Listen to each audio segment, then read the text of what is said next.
us. 14, 13, 12, 11, 10, 9, 8, 7, 6, 5, 4, 3, 2, 1, 0.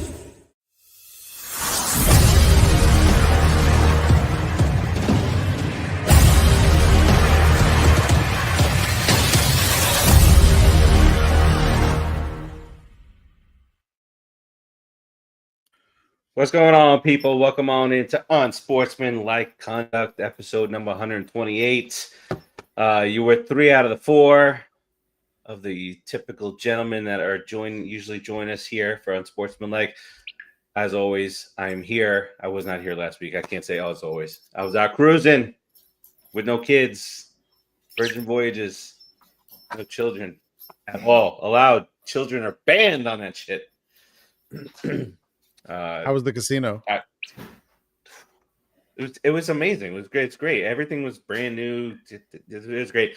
And then even the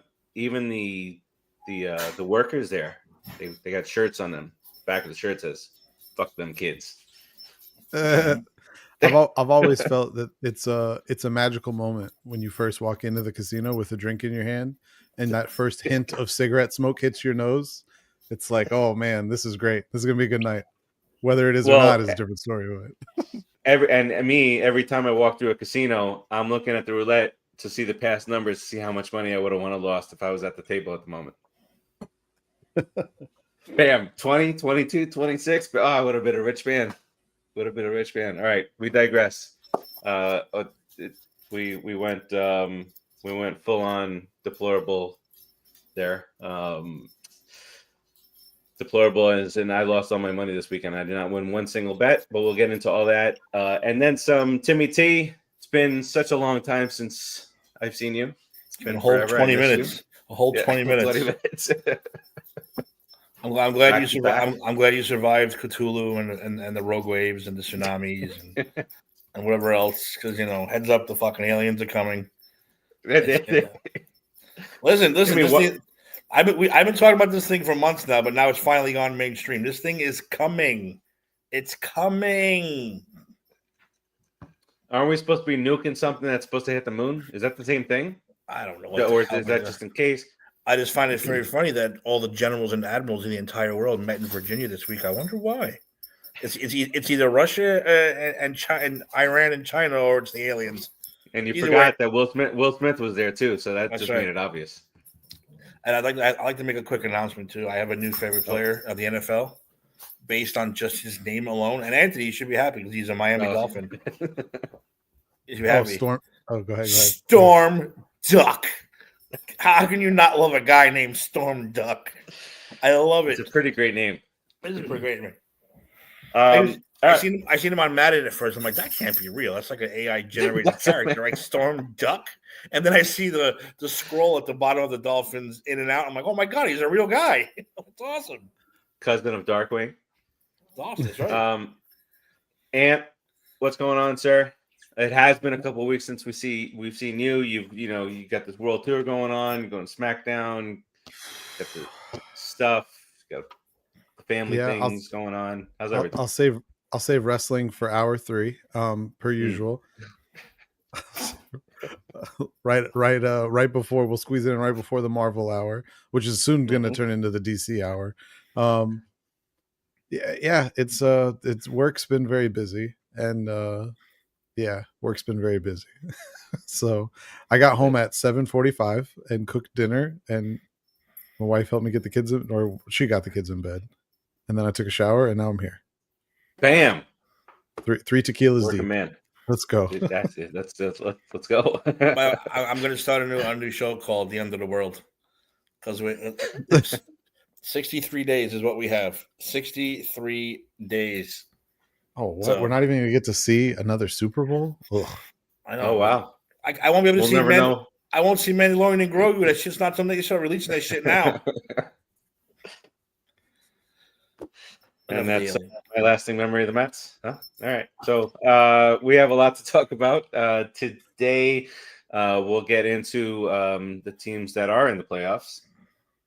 3 games in, 1 game going on now. We'll get into that. We'll get into what happened in week 4. A lot of injuries, a lot of big name injuries. We're not happy. Two of those injuries on this show. When was the last time we were able to celebrate a victory? Wait, together? What? Why are 2? I don't understand the injuries part. I told you we're jinxed. The show is jinxed. Two of our players. Our players. No, I'll save my comments for later. No, we're just saying that I had no idea what you even meant by that at first. I was like, what the fuck is he talking about? You're saying 2 players out for the year with significant injuries on our teams. Yeah. Okay. Same position. Fair enough. Same position. Yeah. Not that I was wishing for injuries for any players, but yeah, we needed to suck anyway. So. No, I even though he might be not a good person off the field, you don't want to see anyone go through an injury like that, especially one of that variety that is very likely probably the end of his. Like we've probably seen the end of him play. It's the Teddy Bridgewater injury, and that took Teddy Bridgewater like 3 years before he stepped on a football field again. I know. Mm-hmm. And he had surgery today? Was it done already? He had the initial surgery today. He's going to have several more. But you're right. So the initial surgery, did they find nerve? Because they were talking about potential for nerve damage and he had the let's put this bone back in your leg surgery today. Then we'll figure out the rest later. Yeah, I don't think people really understand like what that injury was. So like when the knee is dislocated like that, like the whole bottom part of the leg is just there.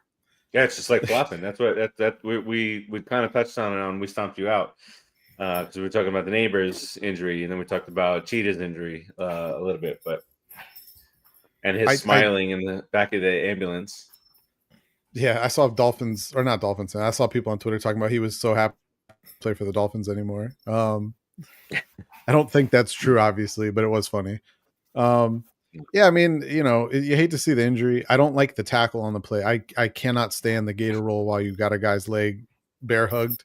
Not a fan of that. Now, that was not the leg that got broken, but it does cause a lot of imbalance with the other leg that he is trying to plant with, and that is where of course, all the wacky. Mm-hmm. Yeah. All right. Well, we'll get into some more of that. Dolphins win, Giants win. That's a rarity on the show, so we can celebrate that. But as some Dolphin fans might be happy about theirs, we're not happy about ours. And then we'll get into what's going on for week 5. Let's do it, ladies and gents. The Florida Panthers win their second consecutive Stanley Cup. For the first time, the NBA champion resides in Oklahoma City. Start the party, Los Angeles! Your Dodgers have won the World Series! You are dealing with the best in the world! Acknowledge me!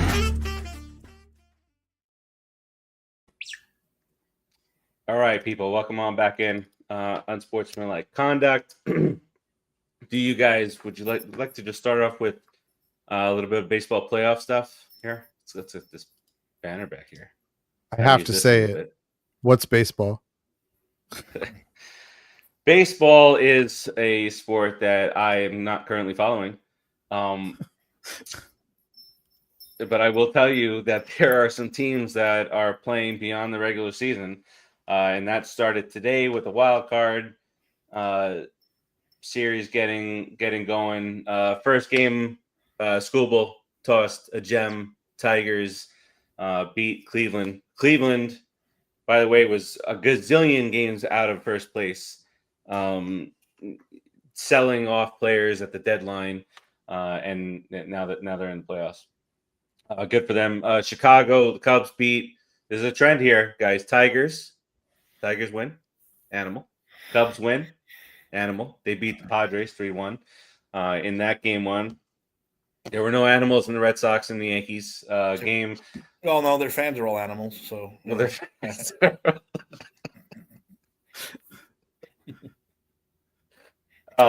fits. I was watching. I thought for sure the Yankees were gonna come back in that ninth inning. That's what took me so long. I was like, let me watch this. It had to be Chapman too, right? I was watching too. Yeah, to be Chapman.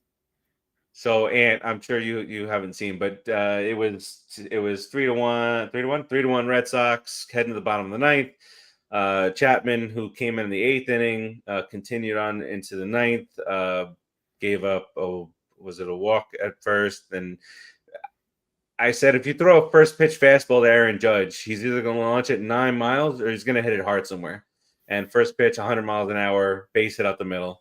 Then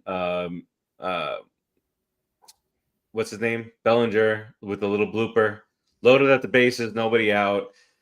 Figured Chapman's going to be smiling in a few minutes because he lost the game, because that's what Chapman does when he loses baseball games. But he settled down, and the Red Sox take game one. So Tigers, Cubs, Red Sox get victories. Dodgers up 1-0 in the bottom of the second. Nowhere to be found of the New York Metropolitans.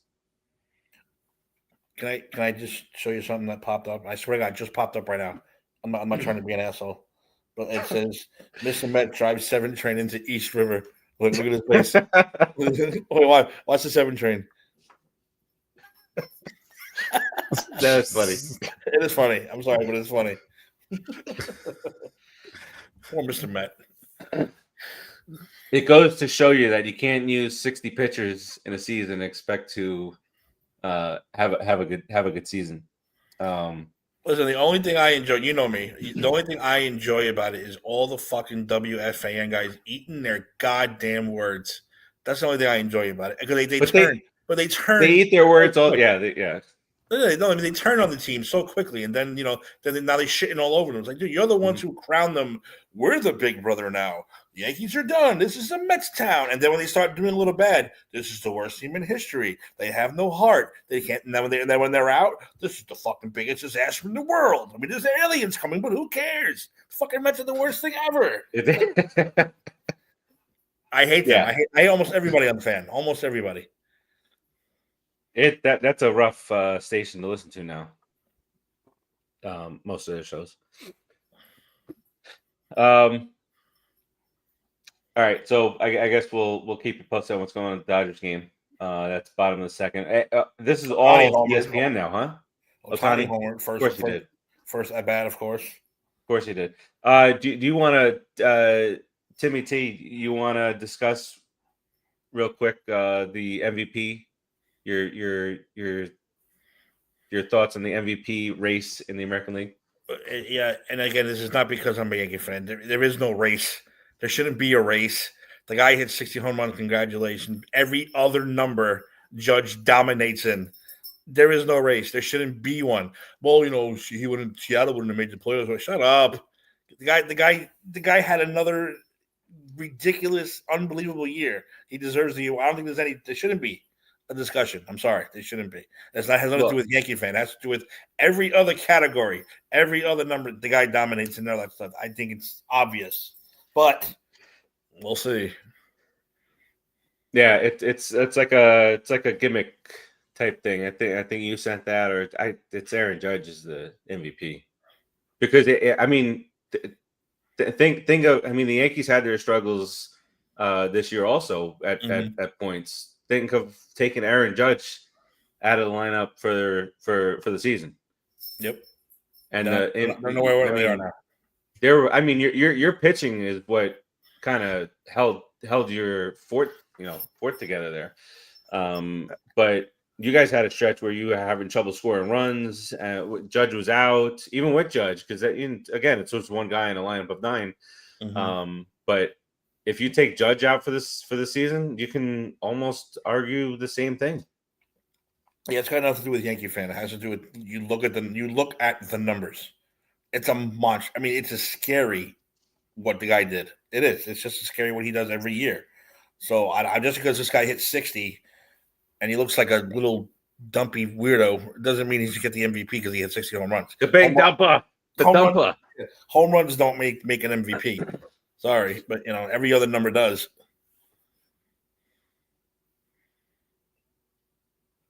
What were we gonna say, Ant? Jeff. No, I was just looking at the stats. I was told that Juan Soto was terrible, but I'm sitting here looking at his stats and they look pretty good. They're numbers that haven't been seen since the 90s. But the offense wasn't the problem. I mean, Lindor did his thing. Still 38 fucking bases. Holy he was shit. almost 40-40. Yeah, that's insane. Also, I think it's only been done like 3 other times in baseball history. 30 walks. 127. 127. Okay. Pretty damn close. Well, he said I know you're mark talking for about your home show, boss. But how do you feel that Alonso doesn't even wait for the smoke to clear and the ink to dry? He's like, I'm out of here. Well, they asked him. They asked him. So I mean, why prolong the inevitable? He's gonna. We knew from last year that this was a 2-year deal that the Mets signed him on to prove it so that he can get more money, and they should, you know. Look at the number again. Look at the numbers. If you for all the Met fans that are quick to right now say let Pete go. Well, you got to replace 38 and 125 RBIs also, and pretty good defense at first base too. Now you could do that. The Mets could go out there and throw money at Schwarber. Schwarber had 23 home runs against lefties this year. Did he have 23 the rest of his career before this year? Against lefties? No, the guy's insane. I've hated him because he's always been well, who did he go? He went to Boston, but he was at the Nationals. The Nationals, he hit like 9 home runs against us in like a 5-game span. Furious with that guy. Now he's a. You really want to sign him to be your first baseman though? No. I'm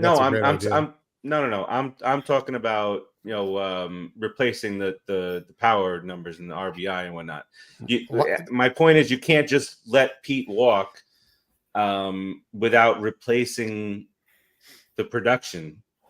Yeah, this is where I want to see the unlimited money I was told that the Mets have. Like, there's no reason that any player that's valuable should ever leave. It should just never occur. And listen to me. If Pete makes a decision to go elsewhere on a competitive offer, if the Mets make an offer, because you shouldn't be going 8 years. He's 30. He's about to be 31. All right, give him a good deal and whatnot. But if he leaves for any minimal amount of money to go elsewhere, he is the most dead to me player.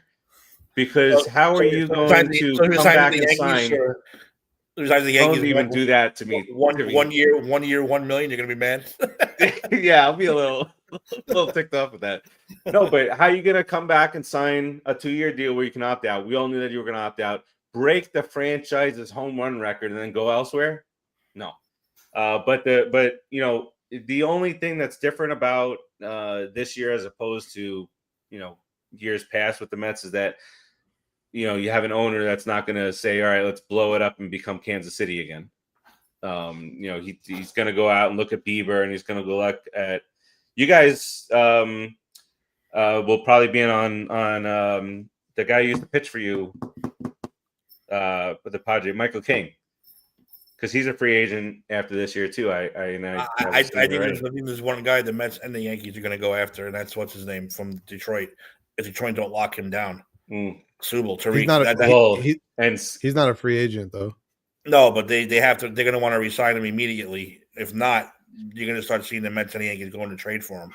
And Skeens. Skeens. That's I think Skeens is one. Skeens is going to New York. Which way he goes, we'll see.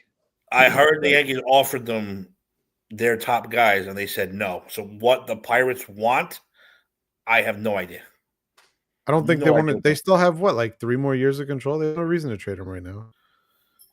That same offer will be there 2 years from now. There's no reason to rush. Unless Skeens gets pissed. Yeah. As long as he keeps going through arbitration and getting his ridiculous. What was his record? He was under 500, right? Yeah, first time ever. A guy with his ERA and his has an under 500 record. Yeah. Well, DeGrom almost did that. Remember when his Cy Young season? He was 9-9. I feel bad. He was not under 500. He was 10-10. Okay, so that's DeGrom. He was at 500. Yeah, 10 losses. He really finished with a 1.9. Jesus. 1.97. Excuse me. Sorry. He's got a hot ass girlfriend that look better in New York. So His career ERA is 1.96. Oh my god. That's crazy. And then as a Met fan, you go see DeGrom. He would have led all of our pitching staff in innings pitched. He had a great bounce back year. Which is insane. No, he's nuts. Is 180 innings like the new 200 now? Now that nobody pitches more than like 3.5 innings? Yeah. Well, certainly not for the Mets. The Mets, at the end of August through the end of the year, 4 innings. The Mets ERA, I don't have the graphic in front of me. In the 4th inning was like 17,000. That's what that was. 4th inning, because no fucking pitcher could go past 4. So the 4th inning is when you implode.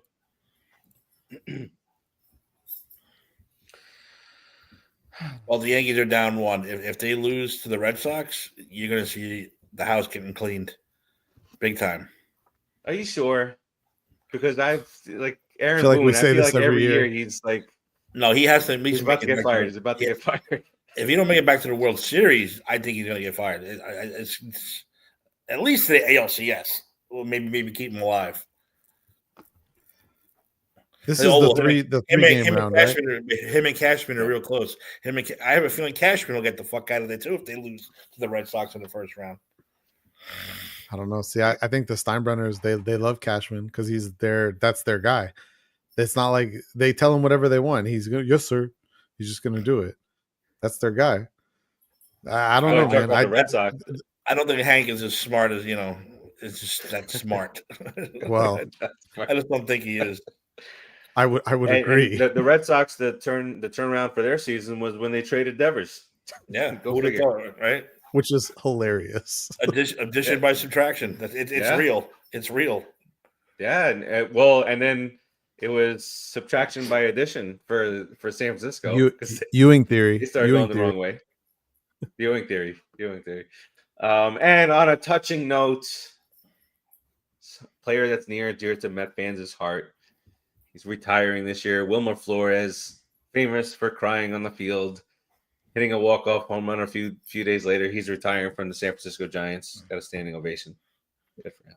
He was crying on the field. He thought he didn't even get traded. This is probably one of the funniest moments I've ever seen. Hey, you watch your mouth, okay? Okay, that was an emotional roller coaster. You son of a bitch. That's fucking comical.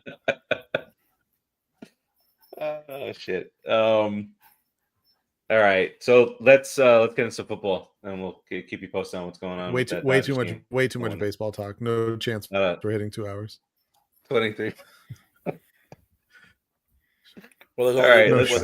I have one basketball note. If you want to bring that up real quick. Oh, do you? Because they're making a big deal out of it. That Grady Dick grew 2 inches over the summer. Grady. So Dick got bigger. That has to be a headline in Toronto somewhere. Someone had to have submitted that to an editor. Dick grows 2 inches. Dick grew 2 sizes that summer. No, that was actually a real headline. I saw Dick grows 2 inches. I was like, what? I thought it was like a dick pill. I'm like, what is this? Then see poor Grady Dick standing there. I'm like, all right. Where's Raul been? Raul's been abandoning us lately here too. Baseball and the Cyclones, the Raiders. We got to talk Raiders. Hey, your Rumble Ponies won the championship. Rumble Ponies, baby. Hey, at least the Binghamton. Rumble Ponies and Syracuse? The Cyclones. Oh, the Cyclones. They both won. They won. Nice. Yeah, Major League team lost fucking Marlins. I missed a lot of football because Saturday, as soon as the Mets won that game and Sunday meant something, I bought 3 tickets. So I drove down to Miami. We're going to go take care of business, a little reverse of fortunes, and it just didn't happen. But, if not for Met fans that game, there was 12 people there. You were in the house for that? I was in the house. I was thinking of you when they lost. I was like, oh, poor Farace got to drive all the way home now. That fucking. You see, at least, and that's a miserable drive. That's very nice of you, Timmy. You know, poor Farace. I did. I get a text 3 seconds later from Brian Hom. Mets suck. No, I was just like when you live from there, I was like, oh, that sucks. They lose. You got to get in the car. First of all, you got to watch the Marlins celebrate like they just won the World Series. What did you at least go to Versailles? Did you at least go to Versailles while you were down there? No. What the fuck, man? It's not even worth the trip down there if you're not going there. Here we go. I'm back to baseball. Like 5 minutes from the stadium. Here we go. Taking that picture. Well, they were celebrating. That was their World Series. They're the worst team in baseball. They have the lowest payroll. They're going nowhere. So they're like, hey, we just knocked the Mets out. This is a big deal for them, bro. And they were pitching. They were pitching. They had their pitching lined up as if it was an important game for them. They were taking pitches out in the third, fourth. Pitch three batters, boom, in and out. Is this the one that Melo posted the other day about how they pushed Alcantara's start back? They did, and they were still technically alive when they did it.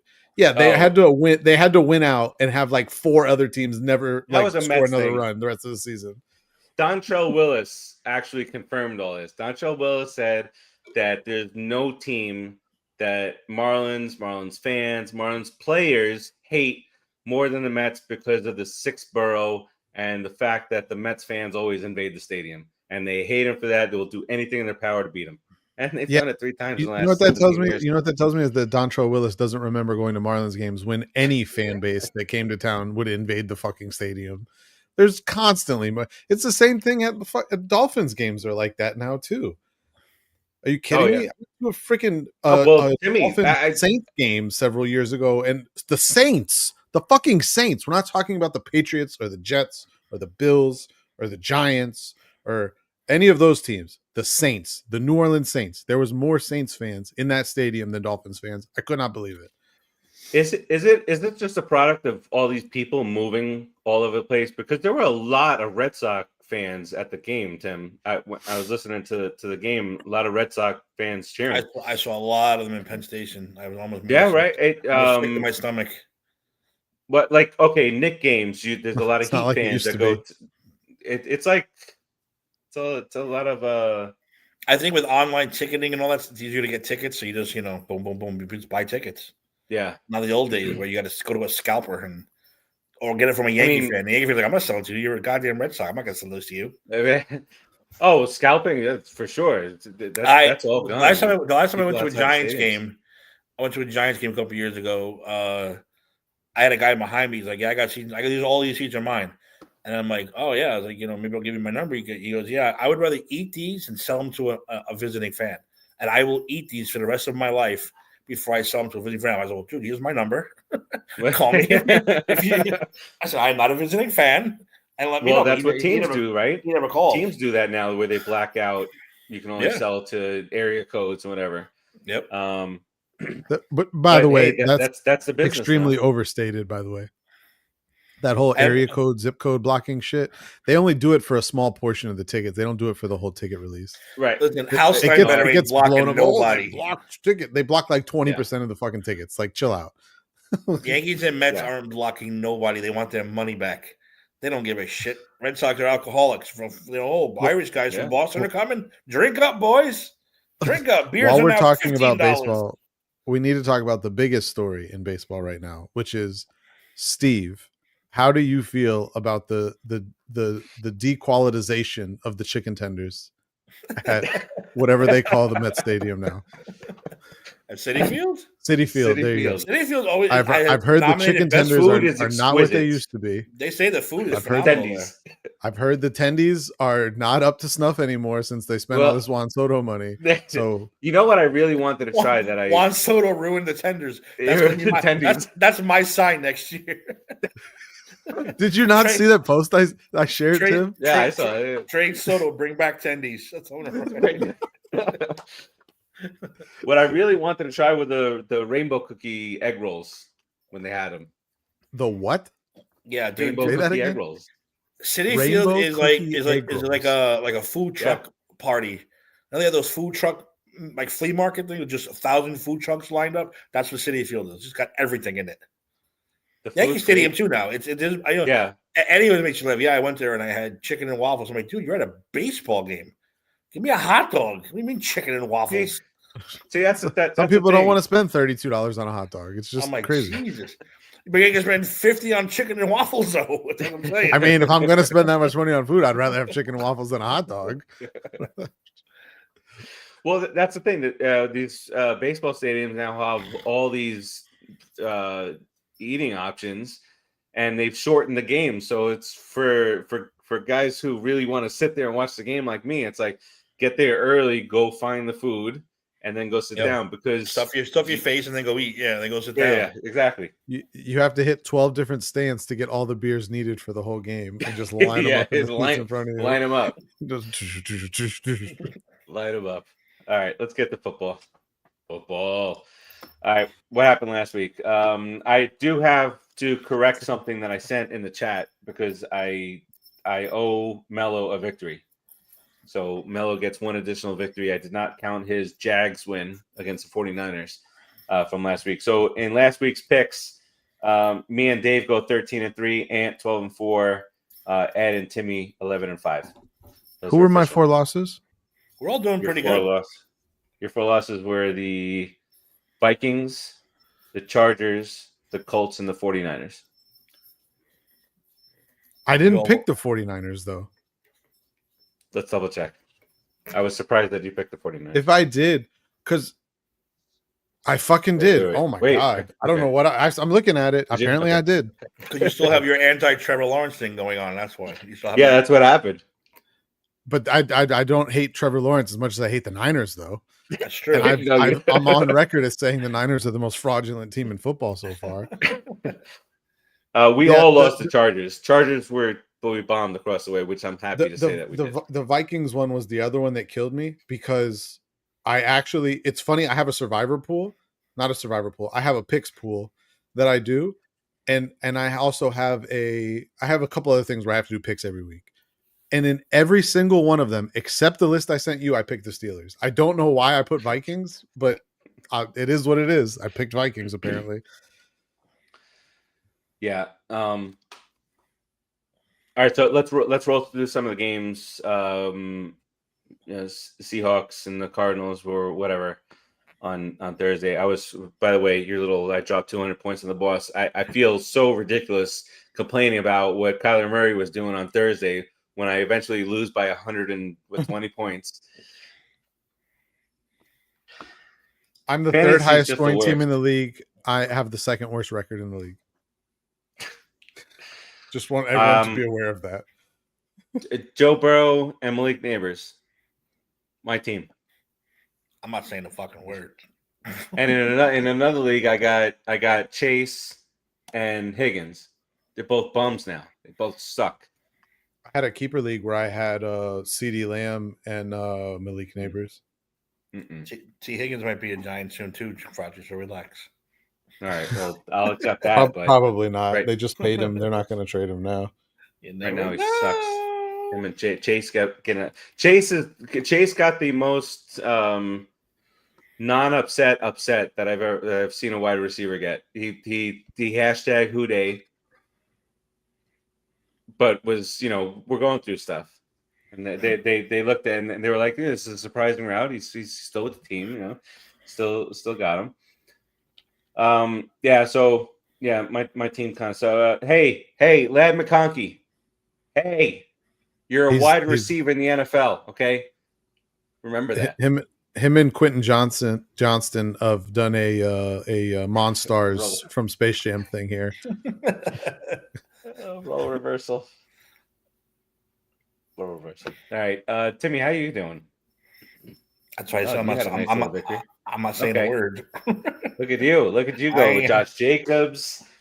Justin Jefferson. At least he's still doing his thing out there. I woke up. I put the TV on. They only had 6 points. I'm like, fuck. I assumed he didn't do anything. That's why I wrote that. So you're like, no, he got like 27 points. It's like, okay, I'll shut up. You gotta. You see it. It's all domino effect. I was gonna take Lamar. Well, Lamar's hurt now too. At least hurts out too, so you'd be happy. Yeah. All right. Oh well, that's probably why you won. Lamar got hurt. You were facing Lamar, and the rest of the team too, and Tyreek. Oh, so two guys went out hurt. Yeah, I was nervous going into that game, and Tyreek, and then he was like, "Oh, he broke his leg." I was like, that sucks for him, but good for me." Look at this guy start. He started both running backs for Seattle. He got 24 points combined. All right, let's get back to the games here. Steve, I just wanted to point out that you realized that it could have actually been a lot worse if I had started Travis Etienne and Dak Prescott. Let me see here. Yeah, it was a 43-point difference if I had put them in the lineup over the people I did. Yeah, and I was worried about Kyler Murray going from. He did have negative 0.6 at one point. He got all the way up to 20. I was like, all right, that's nice. But I just want to note for future reference. I sat Stafford. I sat Dak. Timmy, and got 33 points for Bijan Robinson. Drake London, 30. 40 for Marion Hampton. 33 from Emeka 33 Egbuka, who just waltzed right in on one of those things. Just like, let me walk the rest of these 20 yards. What's crazy is that the player who would have been my highest score was actually on my bench, though. Dak had 42 on my bench. Dak 42. And Travis Etienne had 27.5 also on my bench. Which, and another thing here. And I started Brian Thomas over Marvin Harrison, which is another 9-point difference or 8-point difference, whatever it is. The tie, stupid fucking tie between the Packers and the Cowboys cost me $75. I teased the Packers always all the way down to minus 0.5. Just have to win. Just gotta win. $75 gone. But I had it. Didn't. That game was fucking. I mean, it was fun to watch from an offensive standpoint, but good Lord, defense was optional. Defense was definitely optional. All right, let's continue here. I'm just gonna go down the list here. Giants and Chargers. Giants get a victory. We should talk about this one for a second. We will. I know you guys probably just spent 2 hours talking about it. 30 minutes. You know, we know that we know how to control ourselves. Hour and change. But obviously the ugliest Malik Nabers out for the year with the ACL because ironically we were talking about how we would have liked to see some more deep throws, and on that deep throw that just happened for knee injury 17,431 at MetLife Stadium. Yeah, so I was actually watching a video before we jumped on the show. Yeah, I'll start off with the negative stuff regarding this, and then we can get into the positives. So MetLife Stadium is hosting the FIFA World Cup later this year. The final for the FIFA World Cup will actually be held in MetLife Stadium.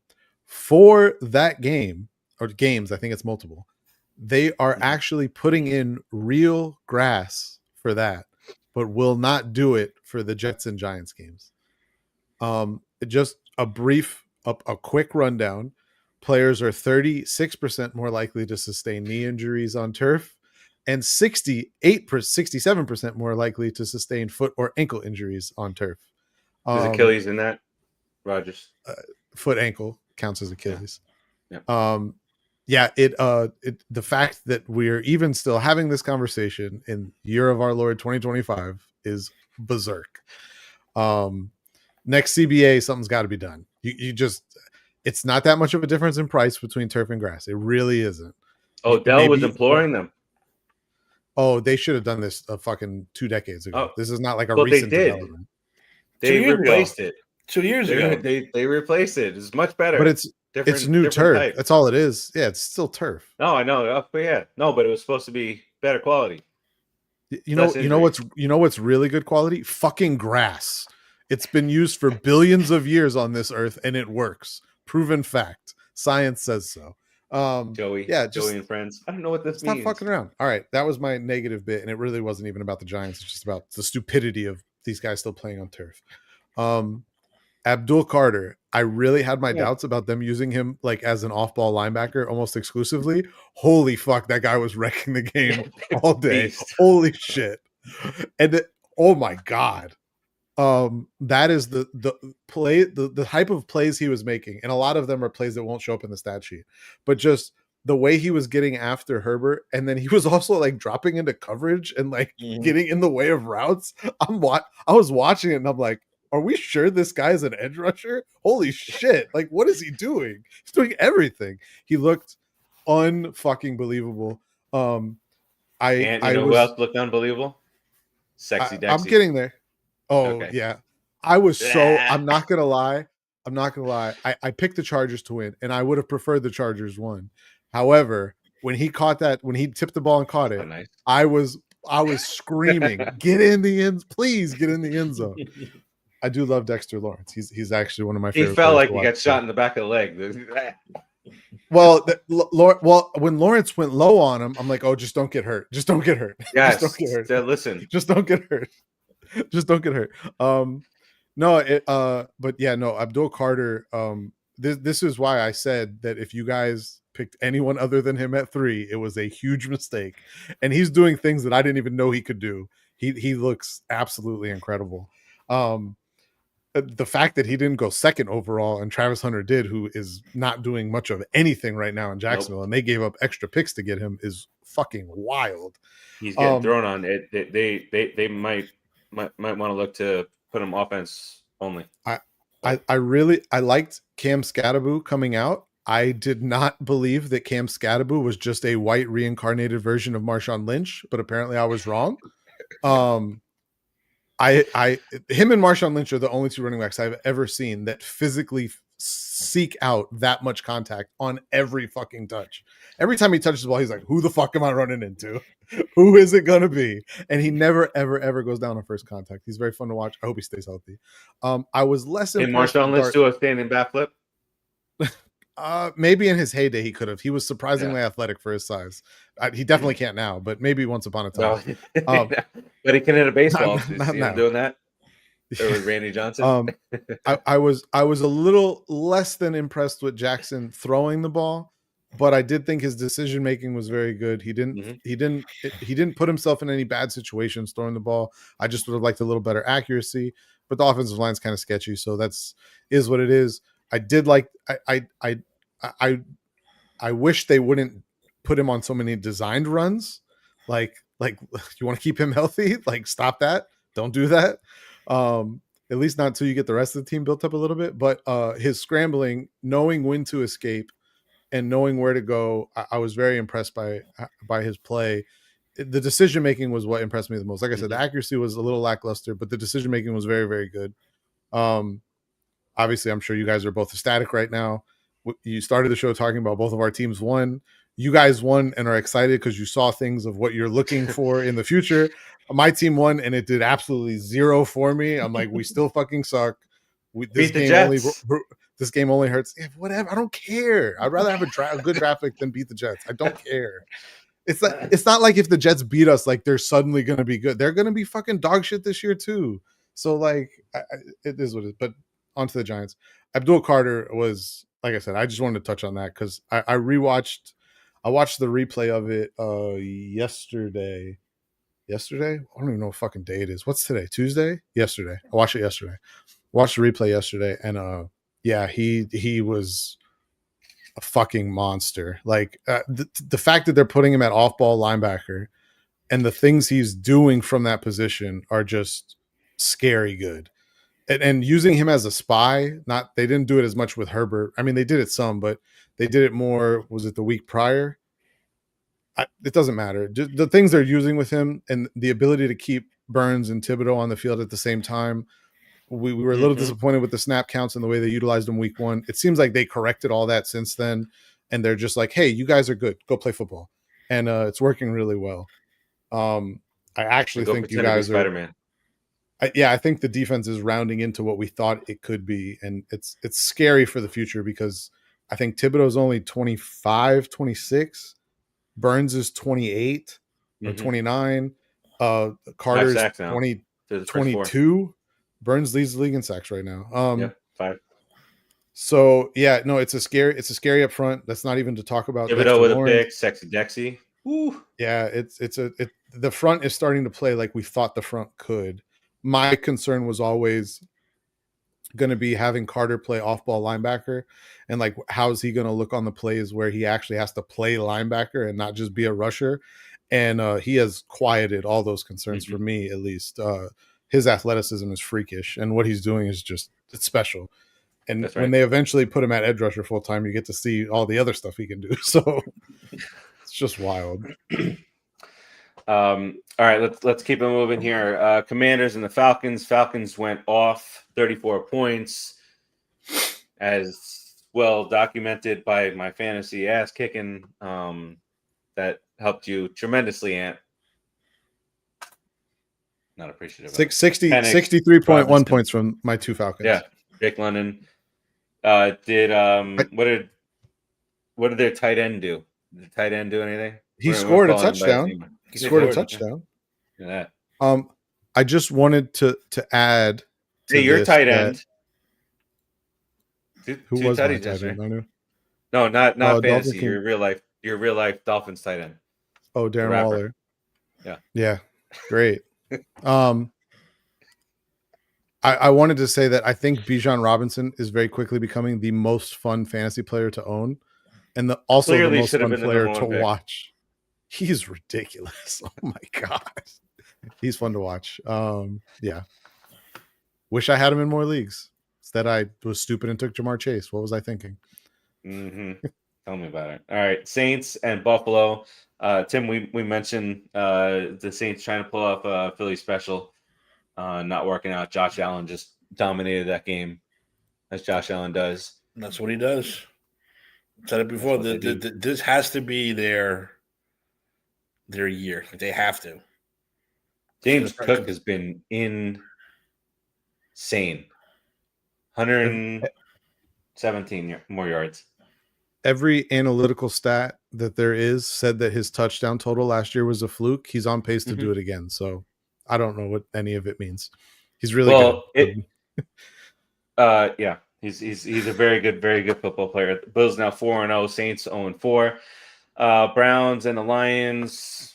We don't need to get through there. Lions dominated.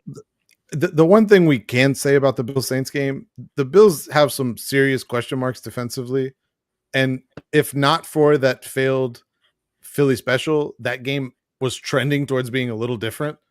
And the Saints were very much they actually almost took the lead at one point, but Brandon Cooks couldn't wrangle in the football. So it was an interesting game. Josh Allen special, though. We already said that. He's good at football. So the Lions are good at football. Browns bad at football. Flacco. Is it time for Flacco to They benched him. Dylan Gabriel starting Sunday. They announced he's starting? Okay. Yep. Dylan Gabriel will be starting Sunday. When he sits in the huddle, he looked like he was like a prisoner on a chain gang. Dylan Gabriel? No, Flacco. Oh, Joe Flacco, yeah. He looked like he was just like, dude, please, I just want to go home.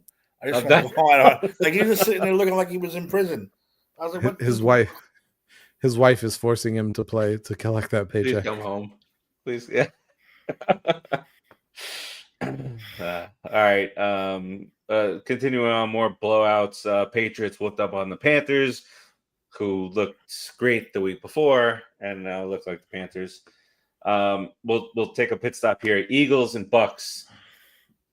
How long can the Eagles sustain this, where their offense really ain't shit, but they're continuing to get victories? By the way, continuing on this trend of how gambling goes, the only time that Saquon has gone over his rushing total is the 1 week that I bet him to go the under, and he went over by 2. But now AJ Brown is bitching and complaining. This is like last year. Eagles go, what was it? In the entire second half, they go 0 for 8 throwing the ball. No completions in second half. None. Yeah. 0 for 8. and they still find a way to beat the Bucs in Tampa on Sunday. AJ Brown had more targets than receiving yards. He had 7 receiving yards, 9 targets. Yeah, I have Two- way too two many catches, Eagles. And on my teams, I have way too many Eagles, and only Hurts is really producing. Even- and it's all with his legs. Yeah, it's all legs. Mhm. Yeah, right. Yeah. No, I do want to bring this up, and I know you guys don't want to hear this as Giants fans. I think it's terrifying with how bad their offense is and the fact that they're 4-0. Because I have faith the offense will get going at some point, and the fact that they're 4-0 and the offense has been one of the worst offenses in all of football, the rest of the league should be terrified by that. Jihad Campbell looks really good, and the fact that they're able to put him and Zach Bond on the field at the same time is really unfair from an off-ball linebacker perspective. I think it was the Cowboys. Was it the Cowboys game? Didn't they just play the Cowboys? who? The Eagles? Yes. Yeah, they played them, First what, week. 2 weeks ago? Oh, shit, it was the first week. Good First week. Lord. Season's flying by already. Every year. The way the athleticism that they showed covering some of those seam routes is just, it's not fair. You're not supposed to do that as a linebacker. Yeah, Bucks had the opportunity. Bucky Irvin continues to be great this year. 165 total yards. Baker, 22 of 40, 289, a couple touchdowns to that bad pick towards the end. Bucks go to 3-1. Another blowout. Texans whoop up on the Titans. Rams and Colts. Let's stop there for just a moment. Colts had them, most of the way here. Rams come back and win. And the Colts, Timmy, for the second time in what is it? Just a few years, Colts player drops the ball right before the end zone. What a dumbass! And that was a great play. What was it going to be, a 70-yarder? Yep, and that's the basis of the new show, Chad Powers. Watch it on Hulu. Yeah, that's the basis. He dropped the ball before the end zone, ruined his career. I think everyone who drops the ball before the end zone should have their career ruined just like that. Stupidest play in the NFL. Stupidest. I don't even. Was he just transferring it to his right hand? And because you see it like pops from his fingertips. Yeah, it didn't look like he dropped it. He moved it from here to right. Where you just drop. That's just awful. Well, awful, even worse though, they were still in line to win that game, and he commits the same player, Adonai Mitchell,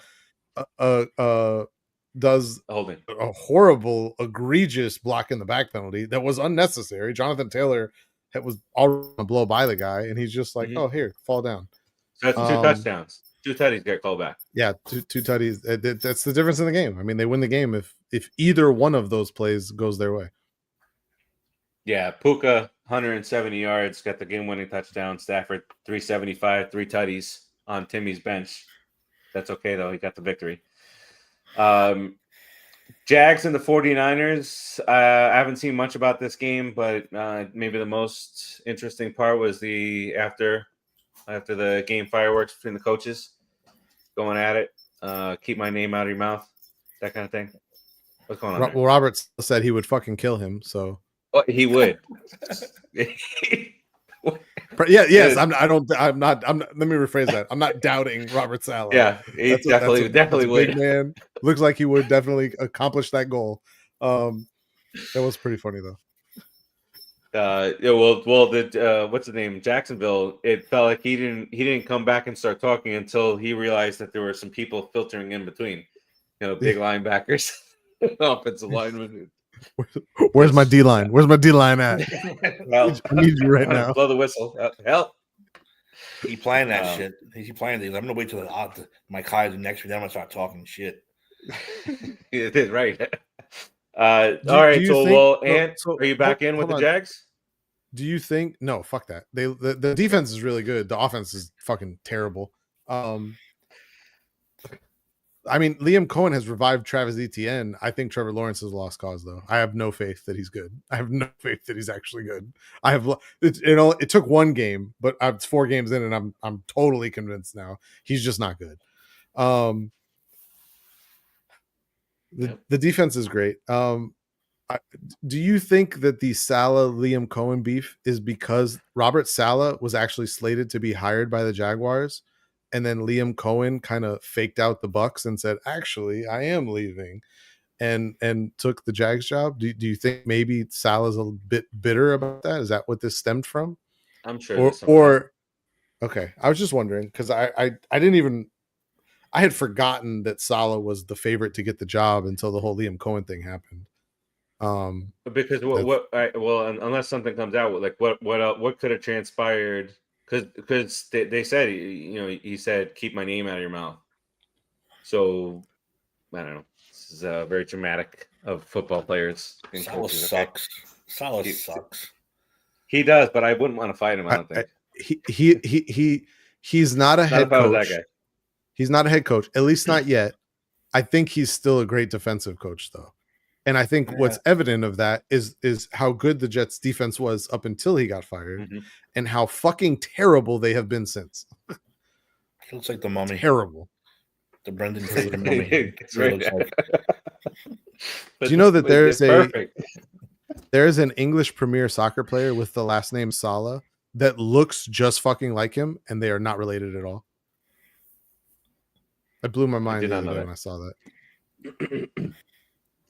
Are you saying all Salehs look alike? It's very, very wrong of you. It's racist. Yep. Here, hold on. No. I need to show you this picture and tell me that this guy, he has hair. That's the biggest difference, but he looks just fucking like him.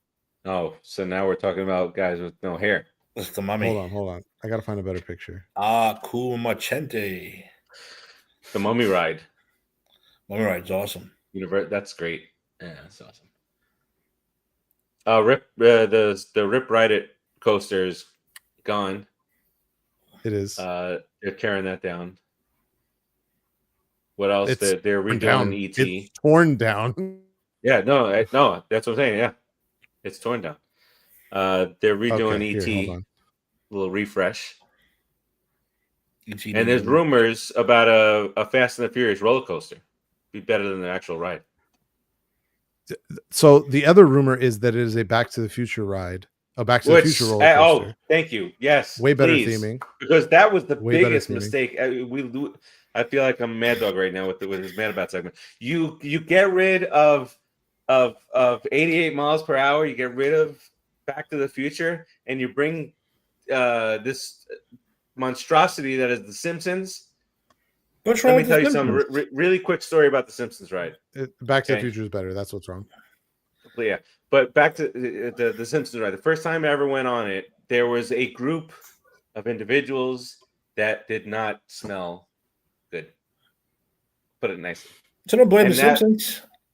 That ruined that. Oh, I swear to you, I felt like my eyes were tearing. My family was suffocating. It was bad. And my wife will not go on that ride anymore. It made her nauseous. The smell. It's I absolutely love Back to the Future too. But as you got older, that thing would jerk you around. I came out of the last time I was like, my back is on fire.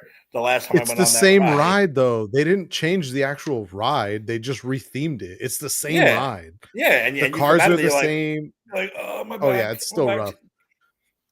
I think the safety precautions on it are worse now because I feel like every time I get thrown back and forth in the car like 15 times. Yeah, when I first time I go on it when you're 13, 14, you take every bump like nothing. Last time you're like, oh my god, I gotta get it never again. My neck is shifting. The guy died. The guy died in Epic on a ride. Yeah, but he had like medical problems he had. Idiot. I'm not calling him the idiot. I'm saying he shouldn't have been allowed on the ride in the first place. Yeah. Well, I as more details come out, it sounds like that's because you gotta have been on the ride. Let's put your 9-year-old on what's it, the space one at fucking Epcot. Are you insane? That's not for kids. There is numerous signs, by the way, outside of that ride, Mission Space, that tell you like, hey, like if you struggle with anything or have any type of illness, ride the easier one. Because there's two sides. Yeah. They have an extreme and the easier. You do the easier one. The extreme side is a legit like space simulator that astronauts use for training, like 100%. It's the machine. Disney just bought it and said, "Hey, let's use it as a ride." What's great when is did you guys go on it? I went on it the first year it came out when it was extreme, and they tempered it back a little bit. I've rode it. I did too. I've rode all variations of it. I rode it when it originally It was opened. rough. It has tamed. They did slow it down a little bit. It's not the same as it was. I never rode orange. Or green, whatever it was. I never rode the same one. I only rode the extreme one. None of it matters though. If you go to the only ride you need to go on is Guardians of the Galaxy. It is by far the ride there. It might be the best ride in Orlando. No lie. It's phenomenal. Between the theming, the music. They have the little cars where like it's different than the normal ride vehicle. I don't fit. I got free rides because I didn't fit. I had to do the walk of shame. Free rides. Yeah, they gave me free rides for actually I met you the next day. I got free rides from Millennium Falcon and I couldn't fit. I had to do the walk of shame. So they're like, "Oh, we're gonna give you passes wherever you want." I was like, Millennium Falcon Smugglers Run next day. I like the fact that people are finally coming around on Smugglers Run. Because like I think it came out and people are like, "Oh, this is cool," and then the Resistance ride opened, and everyone's like, "Oh, the Millennium Falcon ride sucks because the Resistance ride is so much better." People are finally coming back around of like, you're getting to fly in the Millennium Falcon. That in itself makes it perfect. That's like, even though I was mad, I didn't get to fly it. I was so mad I didn't get to fly it, but I was like, all right, whatever. I'm in here. I'm shooting away. I had a fucking ball. I absolutely loved every second. Yeah, no, that ride is extremely underrated. And for anyone that goes, if you are a Star Wars fan, it is a moment when you get in there and it's the cockpit of the Millennium Falcon and you're like, what's funny though, Mission Space though was like the last few times when I went with the wife and that she wouldn't go on it. So I ain't doing that ever again. She did it once. Never did I. So I used to go on with strangers, me and 3 strangers in this. Hey, how you guys doing? I'll be the pilot. Go, let's go. And I loved it. This time when I went 2 years ago with my it just popped up. That's when I saw you, Ant. 2 years ago. It was 2 years ago. I went on. I came off there wobbling, and I was like, "Yeah, I don't think I can do this anymore. I think my Mission Space days are over." Did you get the green side? No, I did the rough side. Oh, okay. Yeah, I was about to say the rough side as I get older is harder to rebound from. It's not the same as it used to be when I was a little younger. When I was younger, I'd be like, I'm going it again. Yeah, because I used to love watching the people walk down that long hallway and they're walking like sideways and they bouncing off the wall. I used to laugh. Now that was me. Now it's me. I'm holding on the wall. I'm like, what a depressing last 60 seconds of the show. It's true. It's aging out of rides, retiring from rides. The Guardians ride though, it's the best ride there. Indoor coaster. So the reason I brought this up though is because it ties back into the new roller coaster they're building at Universal. It's gonna be the Fast and the Furious one, which I hate. I don't want to fucking see any more Fast and the Furious shit. I was done with that shit after the second movie. Like I don't need the other 12 movies, and I don't need any more fucking rides. I'm pissed off about the thing. No, fuck that shit. You should play this while Ant rants. It's been a long day. I want you to add this later when he's while he rants. I'm so tired of them. Everything has to be Fast and the themed. And it's like, why? The other ride they have there is terrible. They replaced it's fucking horrible. The bus ride. Oh my god! The first time I rode it, I was like, all right, this is not too bad. And then it's nothing. You just sit there and you watch. I would rather just walk through the queue and see the props than actually get on the ride. Well, for other reasons. Wait, so you tell me you don't like what they're doing with the last movie? You're not a fan? I'm when I say I was done after the second movie, I wasn't I have not watched any Fast and Furious movies since whatever the second movie was called. Jason Momoa was the villain in the last one. Didn't even know he was in the movies. So the next one that's coming out, the last one, hopefully it's the last one. Now he's not a bad name. He's a good guy all of a sudden. It's like, what? He's like, yeah, he finds out that the guy behind this is actually the guy from the second one. Carter, the guy, the drug dealer, he's actually responsible for everything that's happened in the 12 movies.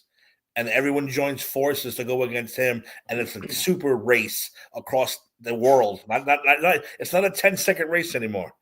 It's like a 3-continent race, and it's going to happen. So they're no longer jumping from building to building? No, they're not. But I have Army one question commandos though. anymore. I have one question. Race If it's a cars. race around the world, are they still taking it quarter mile at a time? No, can't do it anymore. And then the cars get turn behind into it. Can't get submarine. behind it. Cars turn into submarine as they go through the ocean. No, And they're Brian will going be to drive back. across the. Paul Walker's brothers are coming back to play Paul Walker. Yes, I'm okay with that. that's happening. That I'm okay with. I never watched the movie after he died, but I saw the ending, the send off they give him, and I felt that was okay. Like this felt right. You just Is that move 12 on. years now? How long ago did he pass? Has it been that long? Christmas. Been a long time. Has it been that long? Holy shit! And they're still making the fucking movies. But see, look, Jason Momoa is the son of the drug dealer. Holy fuck! It has been 12 years. Holy shit! Yeah, he's the son of the drug dealer they killed in the 5th one. He want revenge. So yeah, he really tried to murder Dom and his son. Dom's son, he tried to murder them. And then in the next one, they're shaking hands. Oh, I'm sorry. What do you mean sorry? You trying to kill my kid?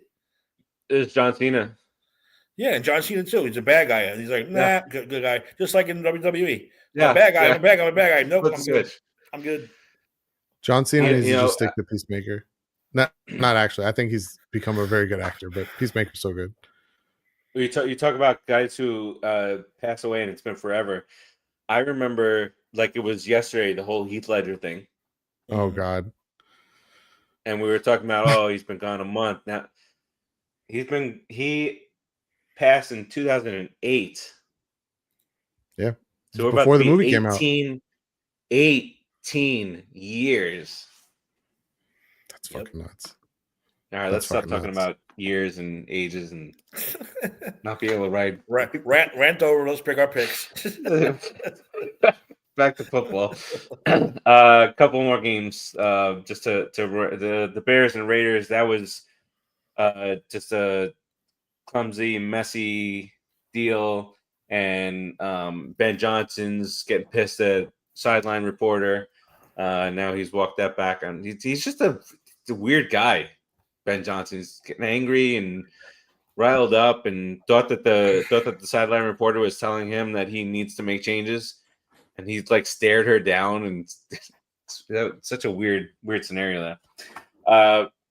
Ravens and Chiefs. This was the matchup of the week. No, it wasn't. Coming in. No, I could have told you a month ago how that game was going to go. That Lamar was going to get hurt. How dare you hold back on that information? Well, not that part of it, but that the Ravens were going to lose. Yeah. In a not so close game. Yeah, the Chiefs' offense came alive. Ravens' defense continues to not do good things with the football, or to never have the football. They don't get the football because they don't have to get takeaways. But where was I looking here? Timmy and Dave went with the Ravens. The other three of us went with the Chiefs on this one. But Mahomes looked very comfortable. Everything about the offense was clicking. They get what's his name back. They get another what's his name back in a few weeks here.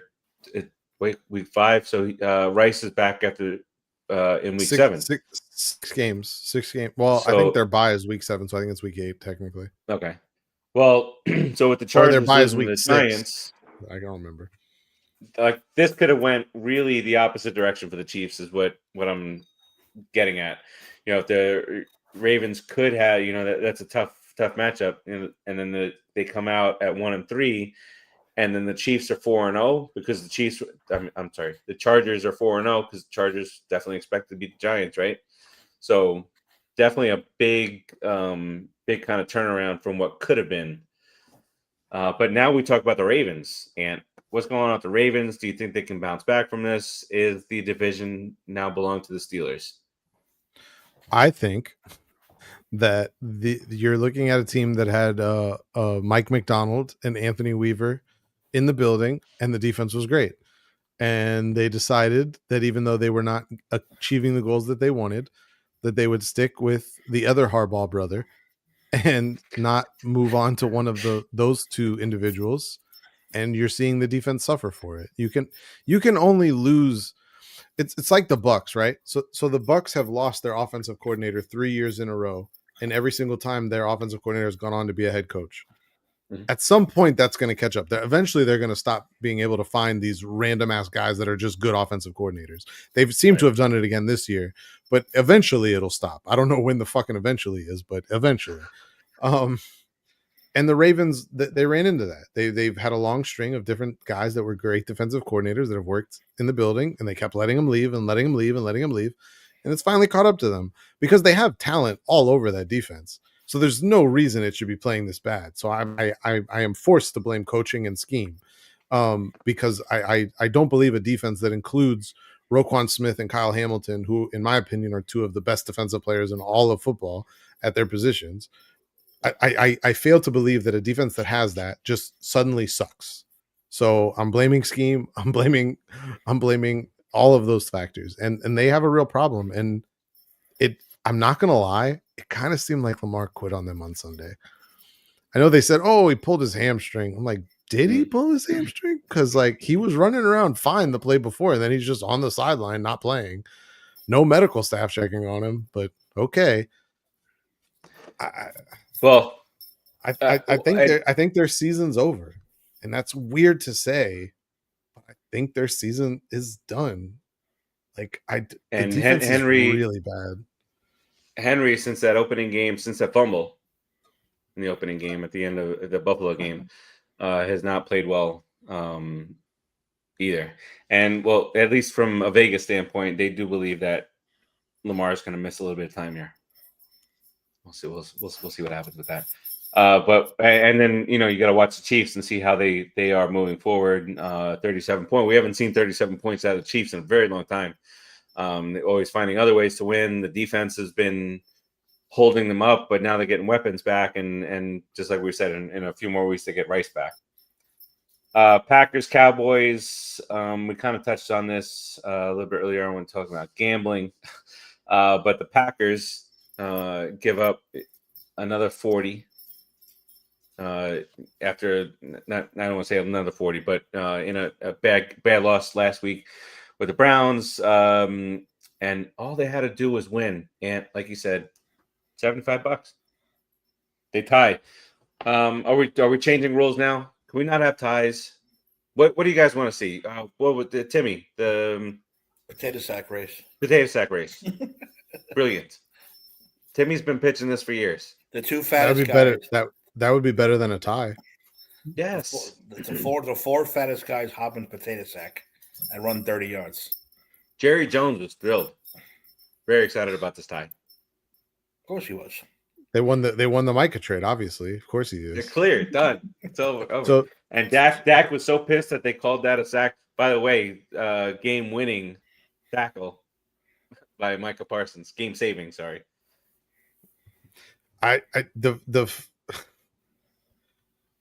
It's crazy. It's always fun early in the season because you see things the first couple weeks and you're like, oh, whoa. 2 weeks into the season, we're like, the Packers are the best team in the NFC. Mm-hmm. And that has very quickly changed. It's you know what? It's funny is that we're right back where we were last year. Hey, you know who the best teams in the NFC are? The same fucking teams that it was last year. It's the fucking Eagles, the Lions, and the Rams. There you go. They're the best teams. The Bucks are frisky. The Packers are frisky. They probably won't get anywhere with it, but they're frisky. But yeah, it's the Eagles, the Rams, and the Lions. There's your three best teams. It's going to probably be like that. Don't defy the universe. Jordan Love is 27. Jordan Love is 27. It's all said and done. The script has been written. As someone who has supported Jordan Love, the hype is getting a little out of hand. She's not doing a whole lot. Well, it's very unimpressive what we're seeing from him right now. But by the way, talk about unimpressive. How about the confusion on the last play, where he like, what do you? I'm like screaming at my TV. I'm not even a fan of either team, but I hate the Cowboys.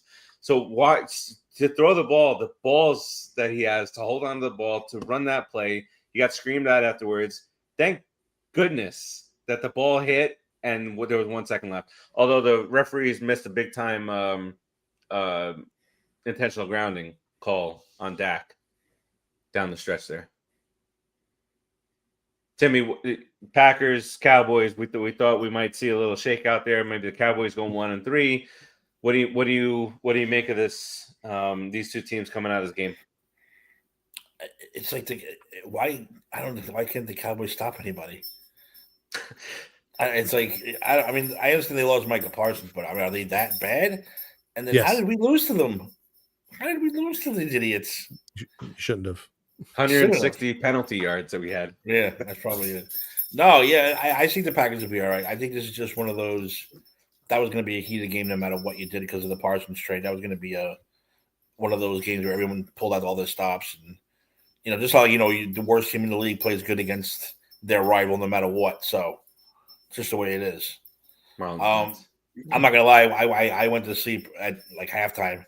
Cowboys were dominating. I was like, fuck this. I'm mad at the Cowboys. And then I woke up the next day. Oh yeah, 40-40 tie. Like, tie.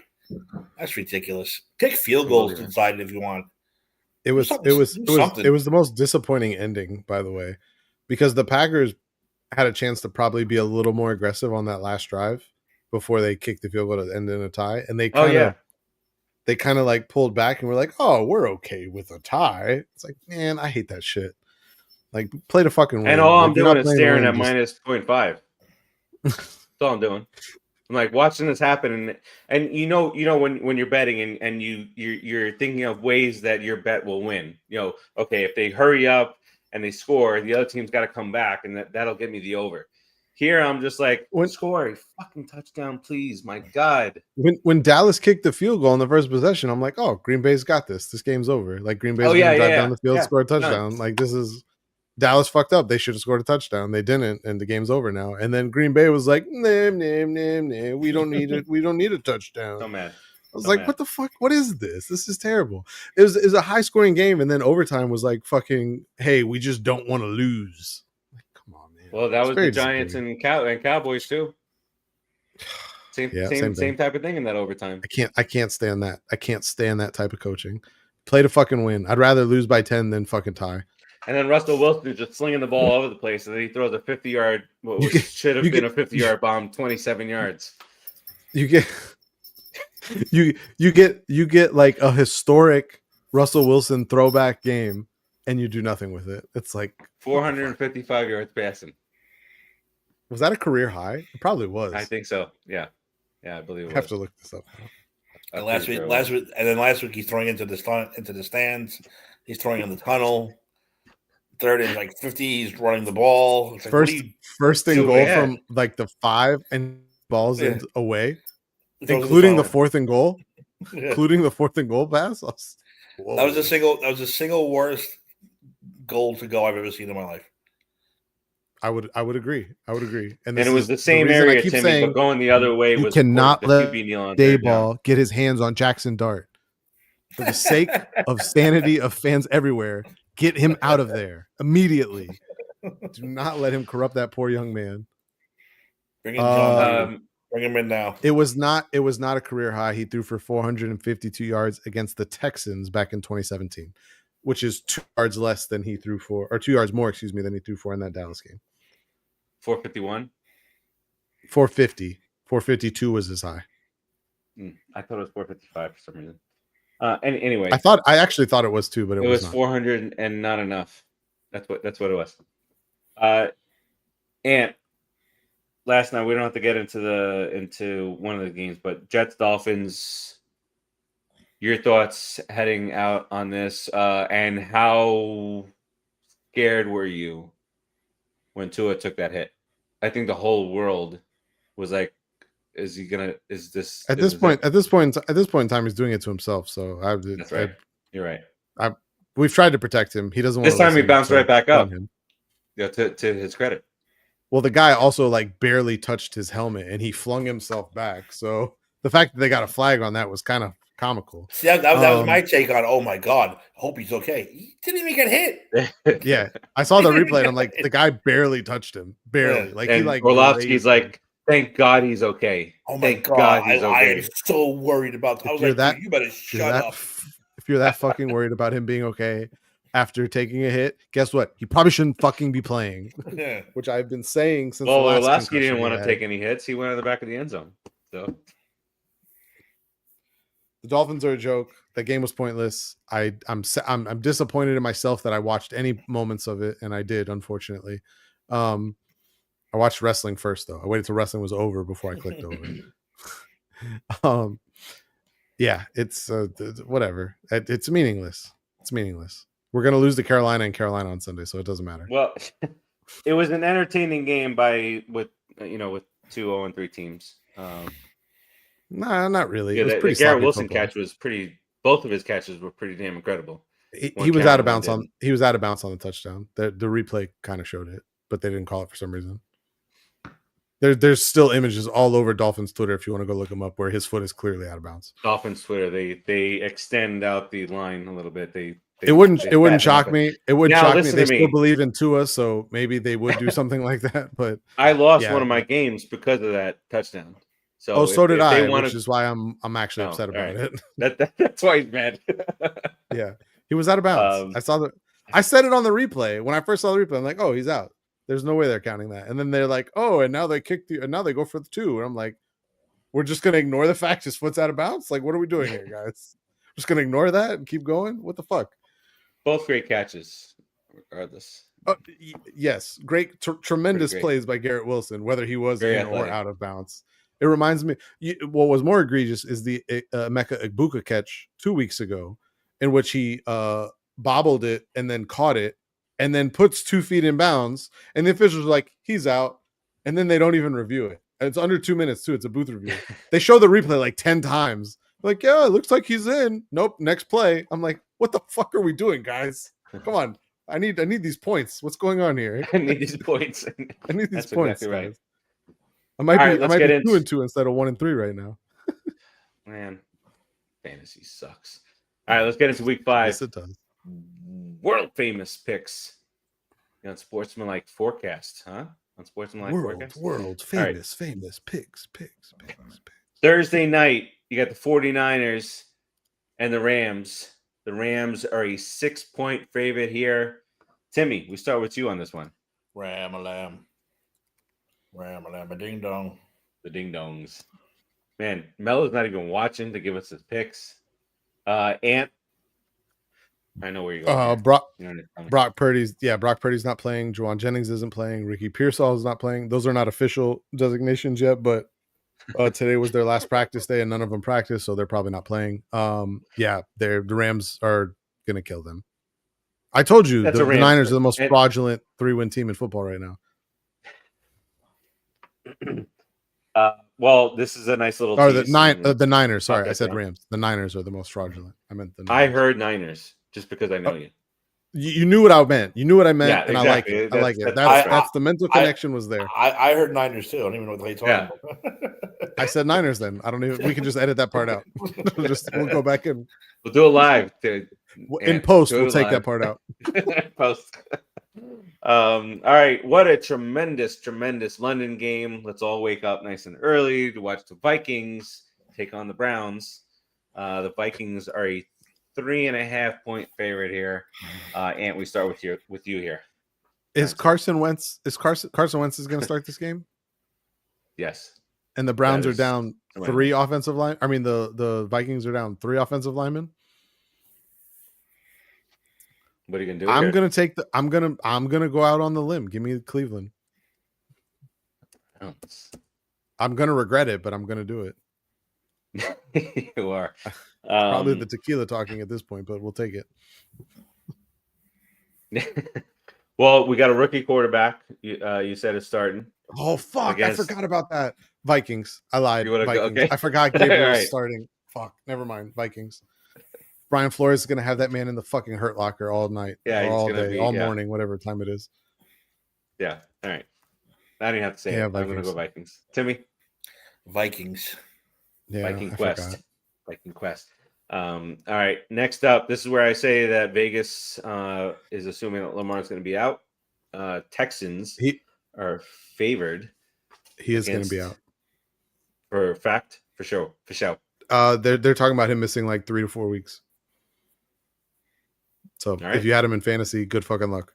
I would rather have him than Joe Burrow, who I had. I would rather have Josh Allen than both of them because That's right. That is a fact. Well, I would rather have Daniel Jones than those guys. He's been good. He's been good. Very good. You. Yo, you're good. You. Nah. You're good. You. Oh my God, who? What happens Rush. here? Who's the Ravens' backup? Okay, Cooper Rush. they got Cooper Rush. Enough They've said. had to game plan for Derrick Henry in the past few weeks, and now they don't have to game plan for Derrick Henry. They just only play Derrick Henry. They don't have to game plan for nine guys in the box on every play and go after Derrick. And the Ravens' defense has been shitty. Fucking Swiss cheese. So is it the Ravens Ravens shitty defense versus the Texans shitty O-line? Well, the Texans showed when they play a shittier defense, a la the Titans, they're good. So Texans. I don't know if I was first, but Texans. You know what? Yeah, I'm gonna go with the Texans as well. Me too. You were not first. I'm taking the Texans also. You beat me by 110 points. You can ramble on all over me. I will say, thank you. At least I won something. I will say if Lamar plays, I may change my mind on that, but for right now, it's definitely Texans, and it doesn't sound like Lamar's playing. Yeah.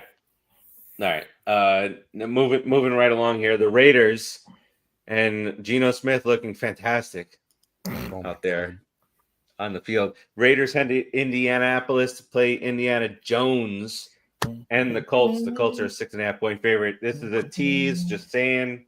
Combine that with the Rams at -6. You're teasing both. I'm already hearing the music going. Are we all going Colts?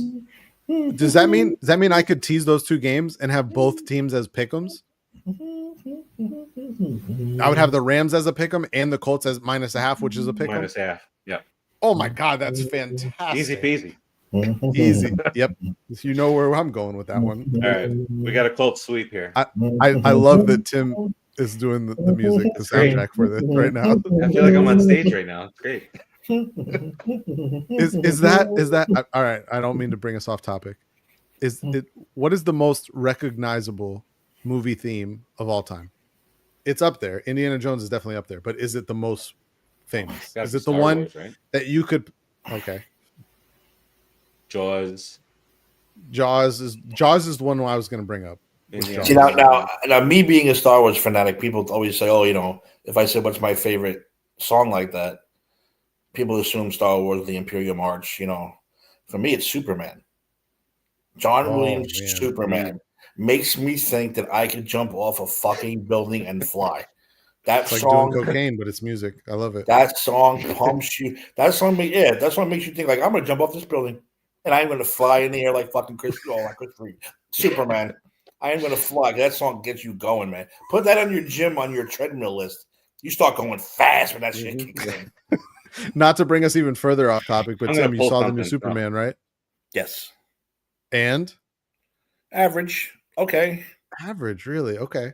Yeah, I liked it. I enjoyed it. I didn't think it was anything like, oh my God, like life changing.